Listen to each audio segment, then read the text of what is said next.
I'm a past president of EAA Chapter 105. I've been aware of this project for a number of years. First saw the wing spar under construction in Steve Wolf's shop, and I've been just aching to have an opportunity to hope to be invited down and be able to have this shared with the chapter.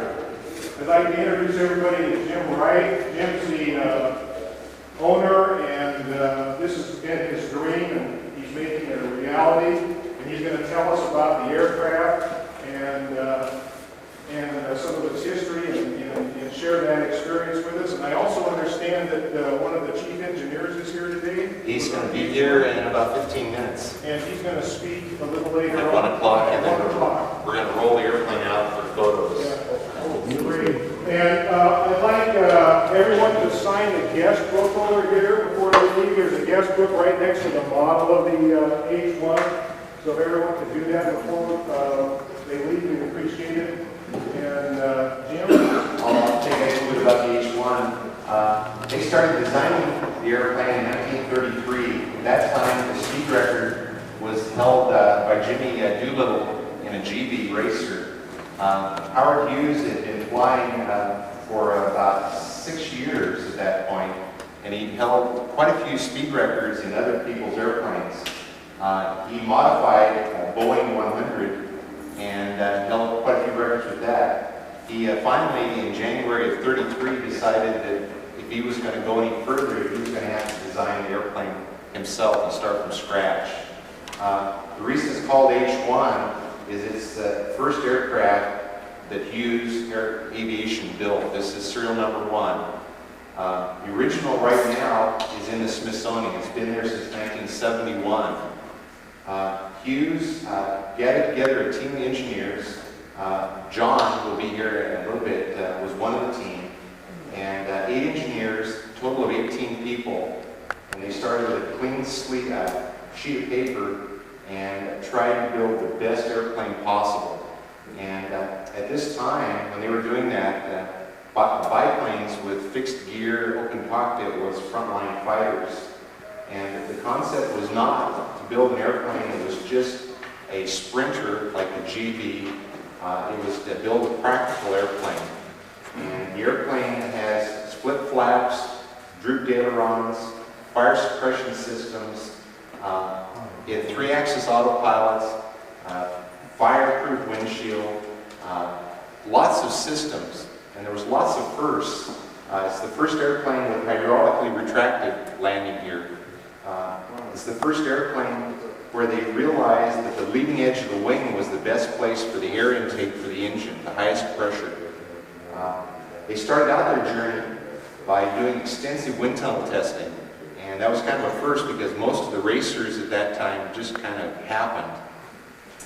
And one of the concepts they had that was very novel was they built their models so they were modular, the wind tunnel models, and they were able to take fuselage sections and wing sections from their models and change them back and forth so they could end up with thousands of combinations.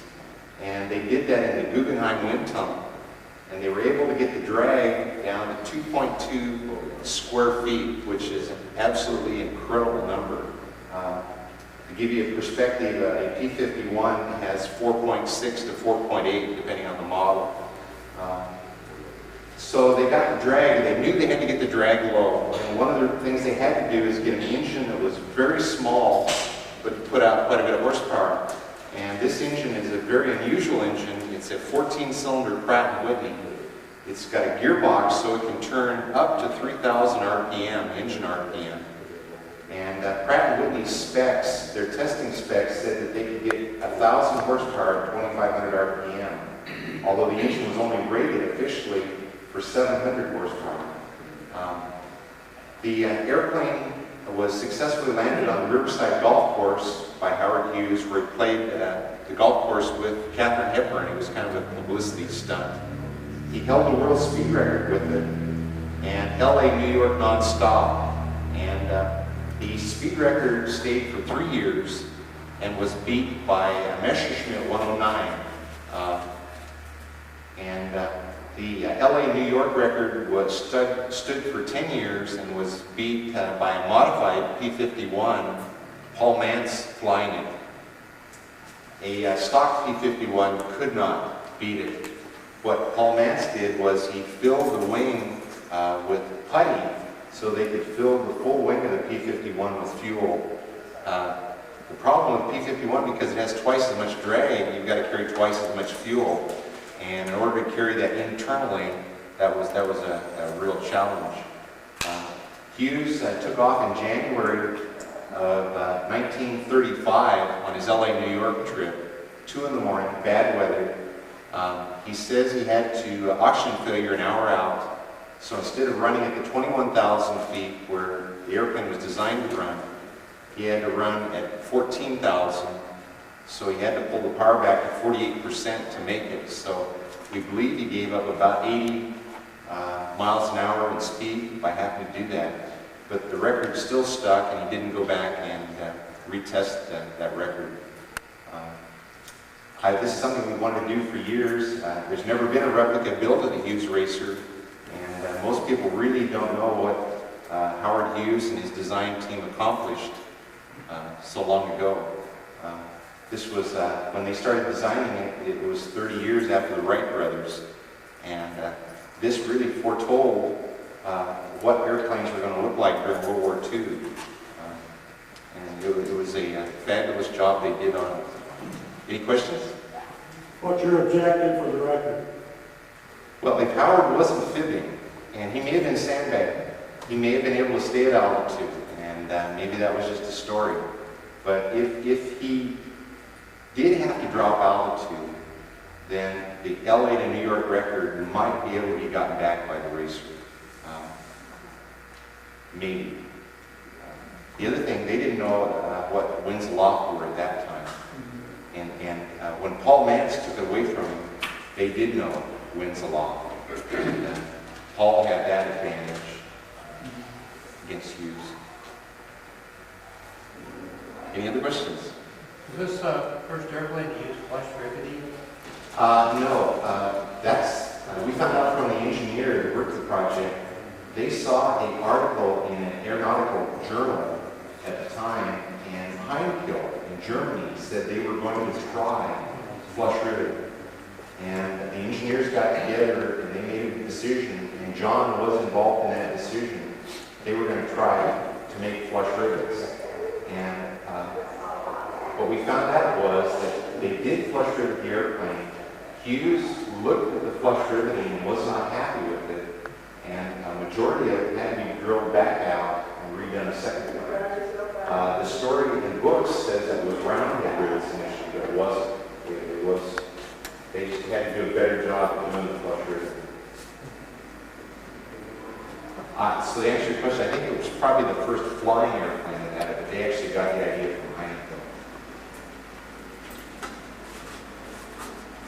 Any other questions? The pilot has some unique positions that he uses for taking off and landing. Can you tell us about the arrangement of the seat and what it does? What we found out from John was they actually had 3 different canopies. The airplane was in constant transition. It wasn't one particular thing, and we're learning a lot of the changes that were made. But currently, the last way the airplane was is that the side windows would fold down, the front windshield would crank forward, and the seat would lift up 12 inches so you could see over the wing on takeoff. And I don't think we're going to do that, because if you ever did tip over with you sticking up like that, in a long-legged airplane you could tip over. I think we're going to stay down in the airplane, and we're going to install a video camera for ground operations so that we can look down the belly of the airplane, make sure we don't run over somebody. So we're going to stay down in the cockpit, locking tail wheel, and do it that way. But you can see in the photos there that his shoulders were about at the top of the turtleback, which would be a really bad place to be if something went wrong. When's your production date for flying? We're hoping a year. Are you going to race this airplane?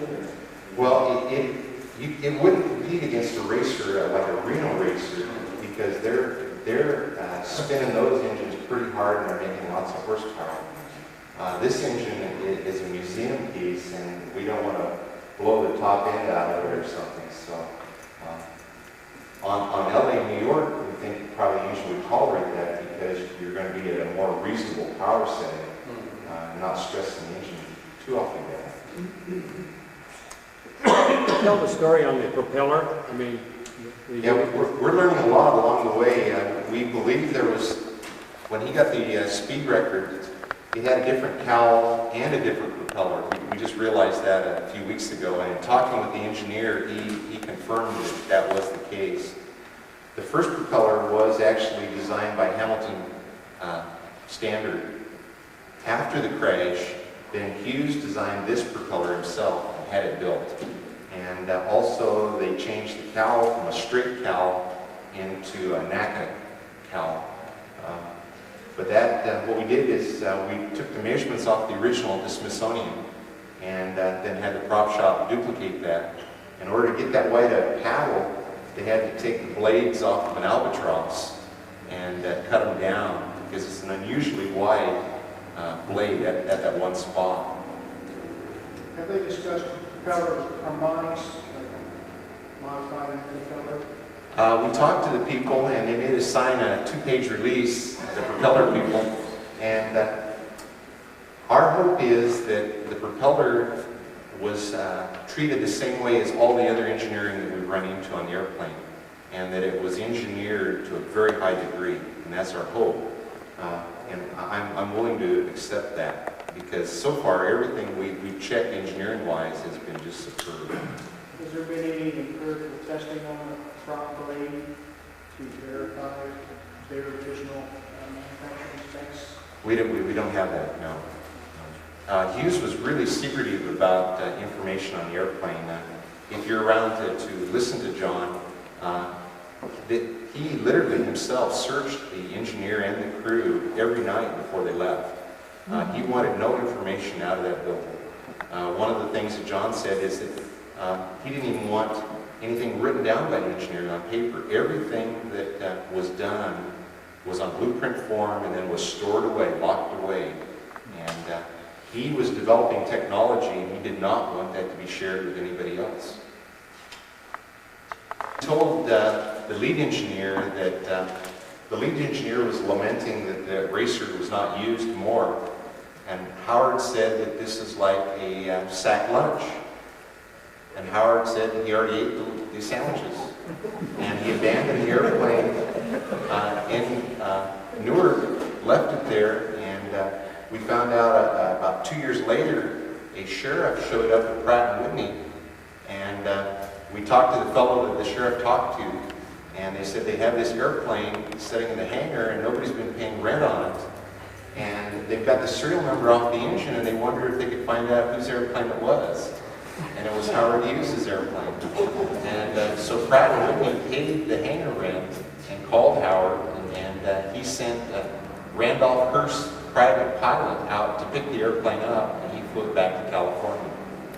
So he ate the sandwich, and the bag had no use.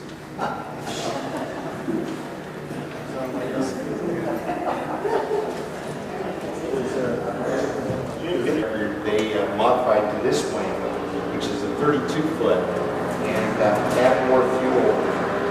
It's made out of wood, plywood. Was that built, Dennis?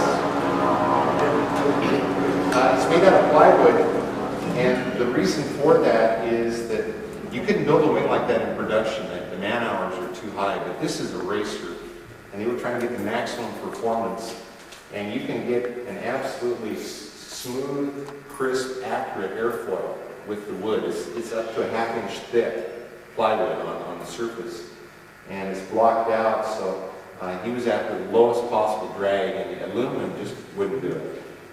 Couldn't get down there.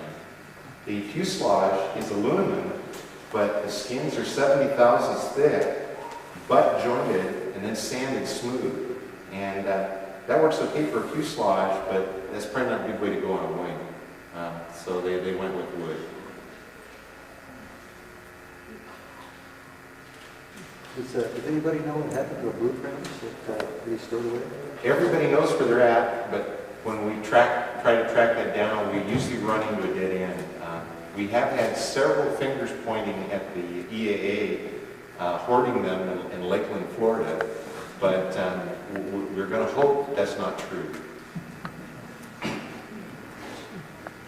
Jim, when the aircraft was constructed, you reverse engineered this based on photographs and sketches and whatnot. Can you tell us about the process you used, like was it modeled in the computer? Well, the first thing we did is we took all the data we could find, and a fellow named Paul Matt had drawn model airplane drawings of a lot of airplanes of that era, and his drawings were quite accurate, so we built a full-scale fuselage mock-up from his drawings. And then our first team went to the Smithsonian, which was Steve and Liz Wool, and they took with them a giant set of wood calipers. So you could reach over the fuselage and measure the dimensions and record those dimensions, take all the measurements we could. Then we compared that to what we thought it was, and then we made corrections from that when we put it into the computer system. So all the airplane now is in CAD. We've got over 1,000 drawings on the airplane to create the systems. And it was a chore. It was a chore because it's a complex airplane. I understand the plan form of this somewhat resembles a Mitsubishi airplane that was famous. It does. The Zero, if the airfoil is the same, we've set both airplanes in the computer over one another, and they're incredibly similar aerodynamically. Obviously, Howard had to set back that far because he was carrying so much fuel, and the fuel has to be on the CG. So everything from about a foot in front of the windshield to the firewall is fuel. So that puts you back quite a ways. Not the optimum position, but for drag and balance, that's the only way you can do it. The airplane, we think is going to weigh 4,100 pounds empty. We think the stall speed at normal weight is going to be about 70 miles an hour, or maybe a little less. And we're hoping at altitude that it will do well over 400. Talk a little bit about the safety systems that you had to put in this that were not there in the original. A couple things we did on all of our fuel tanks, except the auxiliary tanks, which are only 16 gallons. They are foam-filled rubber bladders for safety reasons. There's an awful lot of fuel there, and a lot of it right in front of you, and we thought that was pretty important. We have made some changes. His windshield actually cranked forward with a hand crank, and it went up a set of slots, and moved a foot forward. You get out of the airplane, you look much more elegant, and in photos you can see him, he looks good getting out of that airplane. But we're a little concerned of the windshield blowing off. We know he had some problems with the side windows, so we have actually bolted the windshield down solid, but we can bolt it into either one of the two positions, forward or aft. He had a tail skid. We, of course, had to put a little wheel in the skid. That made us put in better brakes, so we've got Cleveland brakes, modern tires. But other than that, pretty well, we've got all original instruments. The only additional instruments we're going to put in is a transponder and a comm and a GPS. But everything else is what he had. Well, he didn't have the fuel flow computer that you have. We think he did. Oh, is that right? But the problem is that the fuel flow of that era, if the transducer hangs up, the engine quits. And so we made a conscious decision that on that instrument we were going to go with the modern because of safety. But because we could never find a photo of the instrument panel during the time that he used the airplane, we're not sure what was in that space, but we think that he probably had a fuel flow. Do you have a better oxygen system than the one we had originally? No. No. What are you going to do about icing? I think that was probably a problem with the oxygen itself. It was put in the tank. But one of the things, Howard didn't do a lot of testing. he flew the airplane a total of about 3 hours before he got the world speed record. And he flew it about the same amount of time again from then, when they put the new wing and all the other changes before he went LA, New York. So he wasn't into a kind of a test pilot mode. He was, kick the tire, light the fire, we're gone.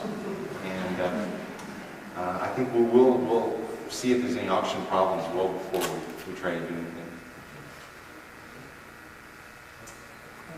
Can you tell us some about the different people that contributed to the construction of this? There's been a number of different folks, haven't there? Yeah, we've got a great team.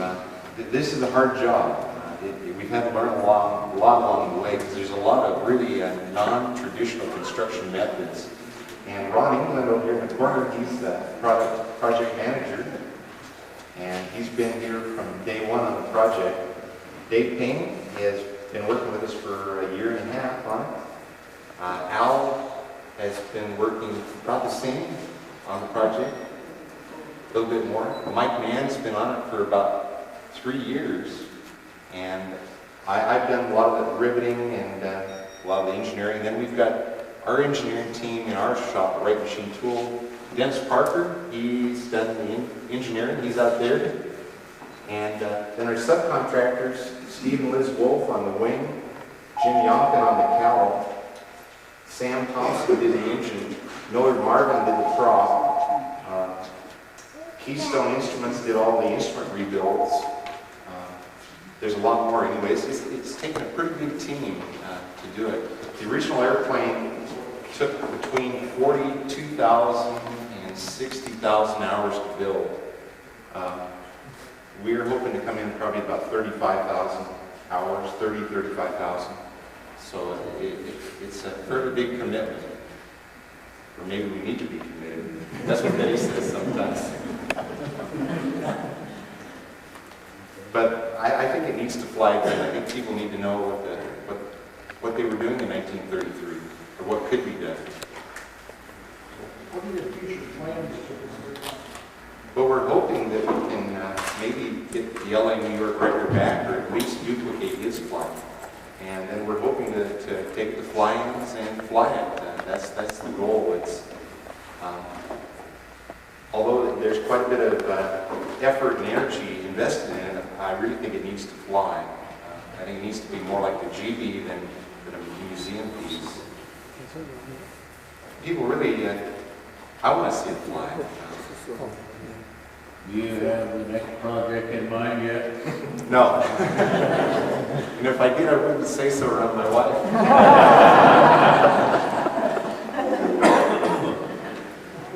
It takes a really understanding wife to tolerate a project like this.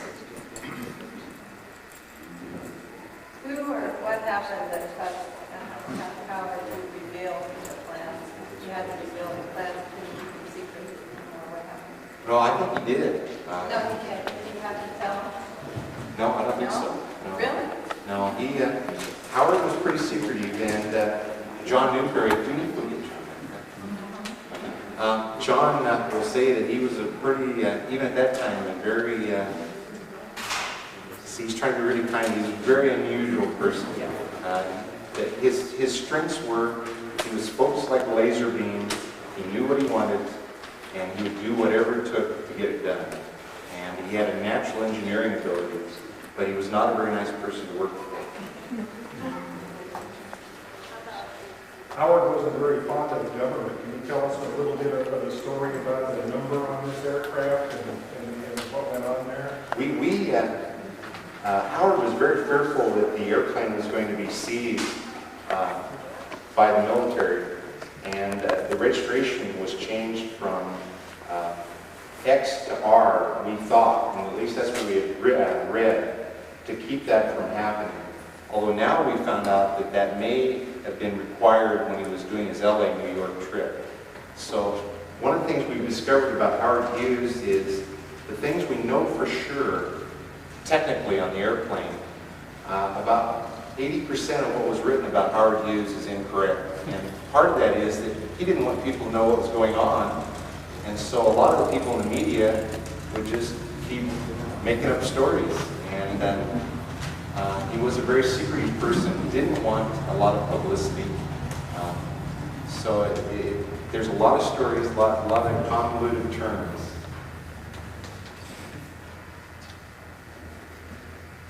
Yes? Ron pointed out that the rib stitching is a half inch. I think the FAR said 1 inch for over 200. Right. Was that what you meant? Well, this is what his spacing was. Oh. And there is 2 reports by people close to Howard that he took it to 540 miles an hour indicated in a dive from 12,000 feet. There's a couple people who said that's not the case, that did not happen. So we don't know, but I think they were thinking about running at pretty high speeds. So they wanted to lash down pretty good.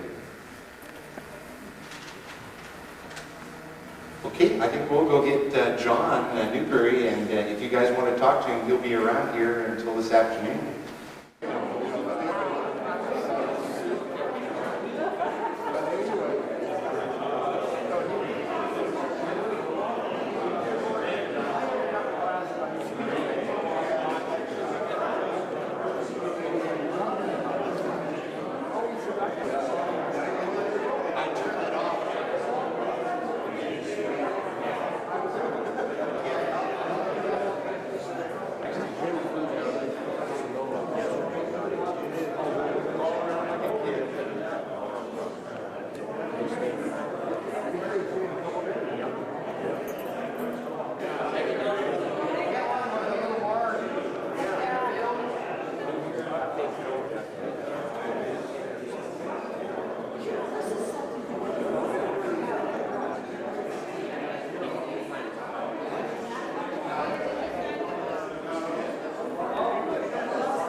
Yes?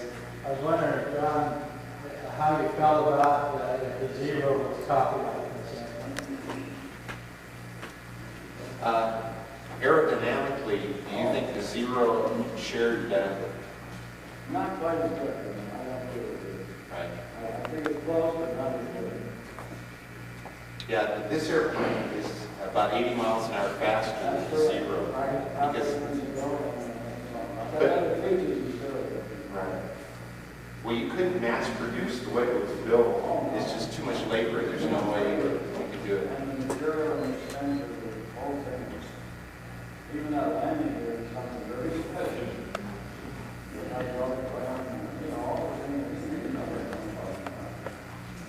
Well, John, compared to the way we did it back then, what do you think of the machine and the quality of work now? Well, I think all things considered, it go a long ways forward, even today. Don't you think so, Jim? Yeah, the original airplane, it's stunningly well built. I think everybody, our teams that went back there, everybody was impressed at the quality of construction. It was I just, think it's 20 years ago. it was. Were all of you young engineers, or were there some of us old gray hairs? I was 23, the average age probably between 23 and 30. My God. Well, Howard himself was just 30 at that time.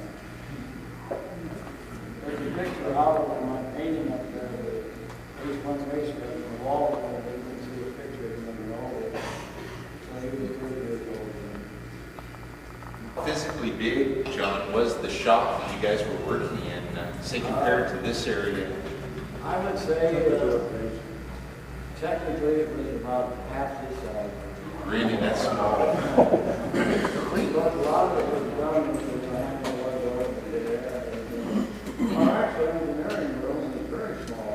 We were actually proud of it. And about 30 that worked in the shop and, you know, general help. There was far less than 40 people. I mean, Anybody here knows Burbank Airport? There's a relatively right near there.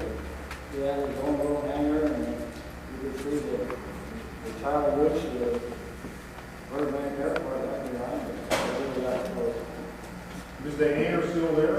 I don't know. What street was it on? I can't remember. The actual landlord, Hughes was renting. Oh, there you go. His name was Charlie Barr. Charlie Barr? Charlie Barr. I thought it was Barnes. Barnes. Charlie Barnes. Charlie Barnes. And Charlie, we talked to when we started this project, and see if he had any, he was still alive, see if he had any information. And he said once he rented the building to Hughes, Howard wouldn't let him in again. Well, Howard, they said, it was all his fault for the genius. But, you're ready to do, yes. I'm just curious if you liked him. Pardon? Did you like Howard Hughes? Did I like him? Yeah. Yes and no. You know, it's like a love-hate relationship. You couldn't get too personal with the third guy. You just push his side. So, you know, you just did your work, and you did it well. You did a mandatory pat on the back, and you gave me some slap in the face.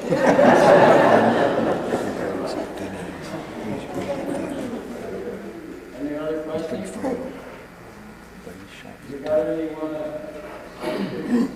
Well, I think we're ready to roll the airplane outside and shoot some pictures. One Howard Hughes, some of the other stuff you've done. Oh, well, I went from Hughes to Lockheed and worked a couple of years, and then went on to, anybody remember Balti Aircraft?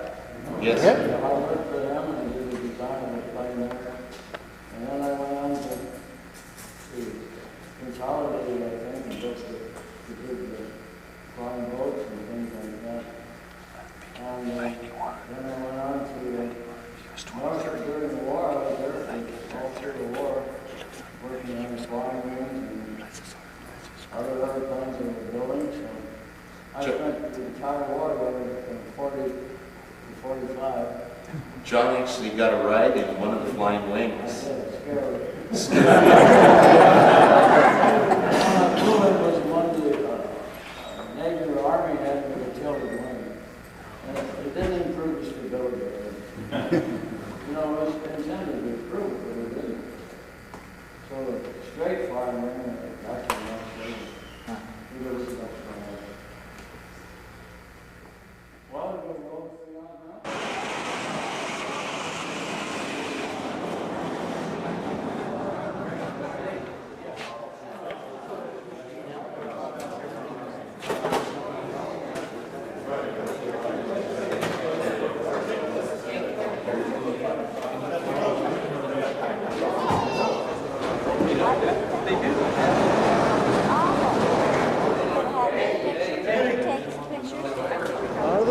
My battery's stopped on. I asked Ian, no, you got a full battery,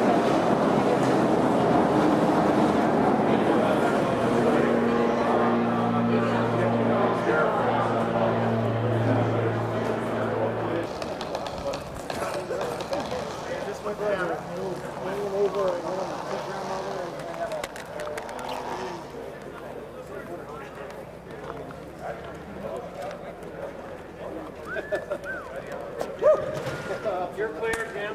Oh, made him.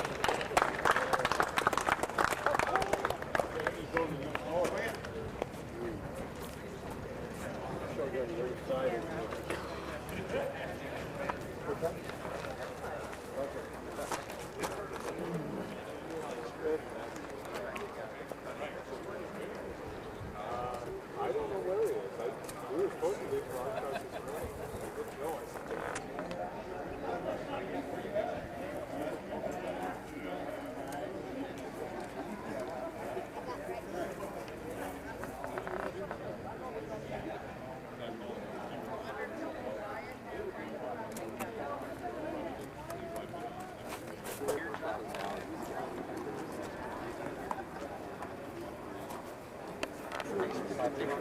Okay.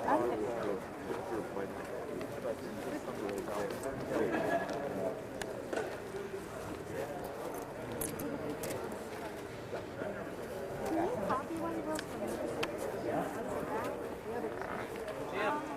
your dog bite? Sure. Does he bite? Nope. Okay.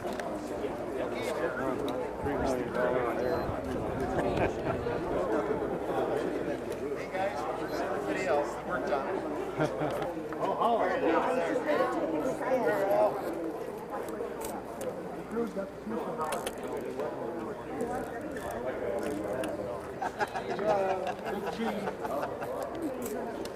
It was a long flight all the way.